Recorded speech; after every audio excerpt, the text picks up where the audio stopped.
Então, se você chegou até aqui, você está querendo saber como se faz um projeto audiovisual. Nesse vídeo eu vou explicar 4 etapas de desenvolvimento de um projeto. Pô, não é só ligar a câmera e sair gravando, não vale a experiência da gravação. Quando a gente fala em audiovisual, no caso aqui eu vou usar como exemplo um filme de curta-metragem, e a gente pensa em projeto, dá para usar a metáfora mais comum, que é a própria arquitetura, né? Você vai construir um prédio, que é uma coisa complicada. Profissionalmente, se você vai construir um prédio, você tem que contratar um arquiteto que vai criar a planta desse prédio, né, com medidas, aí depois vai passar isso para o engenheiro. O trabalho profissional, ele passa por um planejamento muito intenso. São uma série de documentos que vão prever o que vai ser esse filme antes de sair gravando o filme. Justamente porque, assim como a minha metáfora inicial da casa, fazer um filme é muito caro. Bom, feita essa introdução, eu vou explicar para vocês o que seriam essas 4 etapas de desenvolvimento que eu organizei. É uma organização que eu estou propondo. No mercado a gente segue mais ou menos essas etapas na ordem, tá? E eu vou propor para vocês para ficar mais fácil. A primeira etapa para você desenvolver um projeto audiovisual é a etapa de roteiro. Então é aquela etapa criativa mesmo, que foca mais na escrita, onde a gente vai escrever qual é a história que vai ser contada no nosso filme. A sinopse, que é um resumo de uma página contando a história, né, contando o que é aquele filme. A justificativa. Justificativa é um texto de defesa que explica por que esse filme deveria ser feito.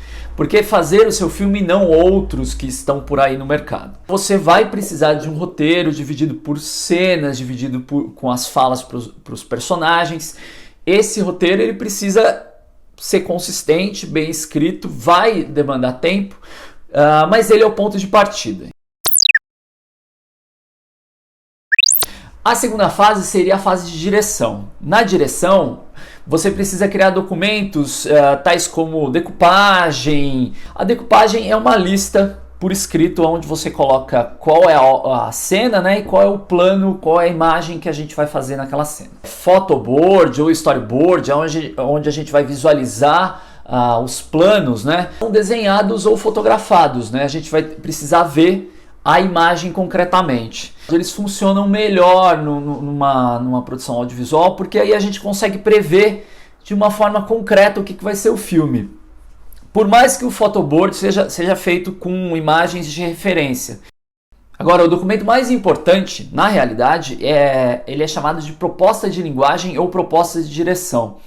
É um texto onde o diretor, ou o diretor e a sua equipe, os seus colaboradores, ele vai explicar que cara tem aquele filme. Vai dar referências, ele vai citar outras obras de arte, né? Referências nas artes plásticas. Não é só filme. Os filmes ajudam, né? Se você fala que o seu curta tem uma estética noir, eu já sei que cara você vai filmar. Eu vou poder virar para você e perguntar: você quer filmar em preto e branco? Quando você tem um roteiro já mais consistente, você já está mais seguro da história que você quer contar. E você já pensou como você quer contar, para o produtor fica mais fácil.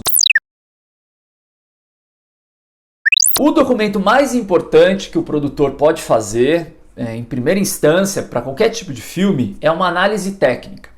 A análise técnica é muito simples. Você pega o roteiro e começa a ler, e aí você vai listando tudo o que precisa para fazer aquele roteiro. Claro, a primeira coisa é a câmera, então você tem que ter uma câmera e um microfone, então você já sabe que você vai ter que ter um cameraman e um operador de som. O que importa é ler o roteiro e ver quais são as locações, né, aonde a história se passa. Essas locações são de dia, são de noite, quais são as condições fotográficas, tem uma chuva. Pô, você gosta muito do Blade Runner, você quer fazer aquela cena do clímax deles na chuva, lá no prédio. Uma baita cena complicada. A gente vai listar quais são os personagens, o tipo deles, né? Uma pessoa mais velha, uma pessoa mais nova, um homem, uma mulher, uma criança, um cachorro, um papagaio. Então, assim, uma lista de personagens. Aí, dentro da cena, você vai ter que começar a pensar também. Então vai aparecer uma arma no roteiro. Como diz o Dave Mamet, se a arma tá ali, ela precisa ser usada. Aí o produtor vai falar, pô, então essa arma ela precisa parecer que ela dispara. Isso você Mais um trabalho para ele.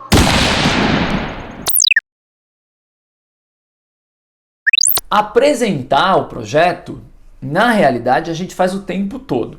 Eu deixei como uma etapa final do desenvolvimento porque eu acho que vai estar mais consistente. Como você já vai saber o que é essa história, que cara ela tem e o que você precisa para viabilizar essa história, na hora de montar uma apresentação é mais fácil. O que é essencial para apresentar o seu projeto? Várias coisas, tá? Eu vou sugerir algumas. Eu acho que um item para a gente começar, para pensar como mais importante, é o videoboard. É um vídeo de referência aonde você monta o que você está imaginando para o seu curta, né? Então é um mood board com vídeos. E aí você vai passar uma cara, vai passar um clima do seu filme. Dá para fazer outros arquivos, né? Dá para, por exemplo, fazer uma versão em vídeo do storyboard ou do photoboard, que a gente chamaria isso de animatic. A gente tem, por exemplo, o teaser ou promo, você fazer um videozinho curto que tenha uma cena já gravada do seu curta ou que tenha uma cena que poderia entrar no seu curta. São vídeos que vão te ajudando na apresentação. Você pode ter o que a gente chama de pitch, que é um PowerPoint apresentando o seu projeto, apresentando visualmente com pouco texto. Em geral, a gente usa para mostrar para alguém, tá? Mostrar para uma plateia, mostrar para o resto da equipe. É quase uma etapa publicitária, tá? É a etapa que você mostra para as pessoas. A ideia de você fazer um projeto é que você consiga alguém para te ajudar, né? Você pode tentar buscar um financiamento coletivo. Muita gente faz isso, né? Você vai entrar num Catarse da vida. E aí é comprovado que o Catarse funciona muito melhor se você tem um vídeo de apresentação do seu projeto. Acho que é isso, galera. Então, assim, eu resumi as 4 etapas essenciais de um projeto audiovisual. Considerei que é um primeiro projeto de ficção, que normalmente é onde a gente quer começar e a gente quer falar assim, nossa, o que eu quero no meu portfólio para me vender como produtor audiovisual, né? O ideal é ter um primeiro projeto de ficção. Mas a maioria das coisas que eu falei, elas podem se aplicar a outros tipos de projetos. Então é isso, pessoal. Se vocês precisarem de alguma coisa, é só entrar em contato comigo. Eu compartilho alguns documentos de referência, alguns modelos, mas vocês também conseguem achar muita coisa na internet. Qualquer dúvida, vocês podem me escrever.